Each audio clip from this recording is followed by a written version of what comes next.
Hello friends, నేను Ahmed MGR news నుంచి. మన ఛానల్కు కొత్తగా వచ్చినట్లయితే దయచేసి ఛానల్కు సబ్స్క్రైబ్ చేయండి, లైక్ చేయండి మరియు మీ విలువైన వ్యాఖ్యలను ఇవ్వండి. ఇటువంటి తాజా వార్తా అప్డేట్స్ కోసం ఛానల్ను ఫాలో చేయడం మర్చిపోకండి. ఇవాళ మనం ఒక ముఖ్యమైన అంశాల గురించి మాట్లాడుకుందాం. కొల్లూరు కేసీఆర్ నగర్లో ప్రభుత్వం 2 BHK ప్లాట్లు మరియు కొత్త బస్ సౌకర్యాలు. ఇది bus route name 220K bus. ఇది లింగంపల్లి బస్ స్టాప్ నుంచి కొల్లూరు బస్ స్టాప్కి పోతుంది. ఇంకొకటి బస్ ఉంది 503, ఇది పటంచర్ బస్ స్టాప్ నుంచి కొల్లూరు బస్ స్టాప్కి పోతుంది.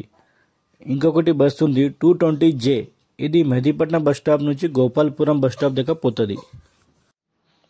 ఇది కొల్లూరుకు సంబంధించి ప్రభుత్వం కొత్త బస్ సౌకర్యాలు ప్రారంభించింది. ఈ బస్ ప్రతిరోజు ఉదయం 6 AM కేసీఆర్ నగర్లో కొల్లూరు ఫేజ్ 2లోని ఎంట్రీ గేట్ నుండి ఆగుతుంది. ఇటీవలే కాంగ్రెస్ ప్రభుత్వమే మహిళల కోసం బస్ సేవలు ఉచితంగా అందించే ప్రణాళికను అమలు చేసింది.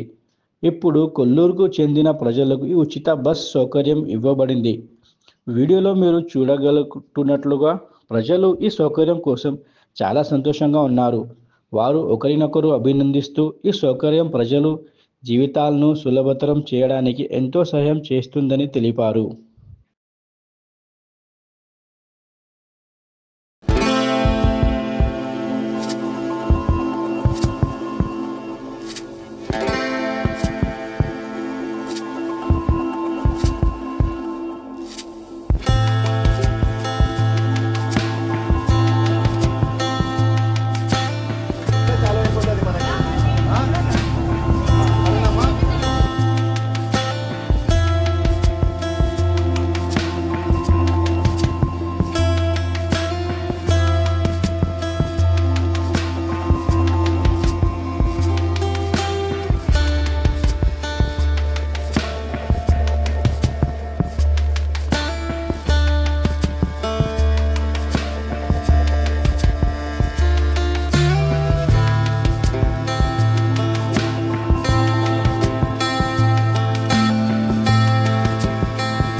के जो पिछले वीडियो में कमेंट्स आए थे, टोटल 20 कमेंट्स आए थे, तो उसका रिप्लाई हम देंगे एक एक करके। तो पहला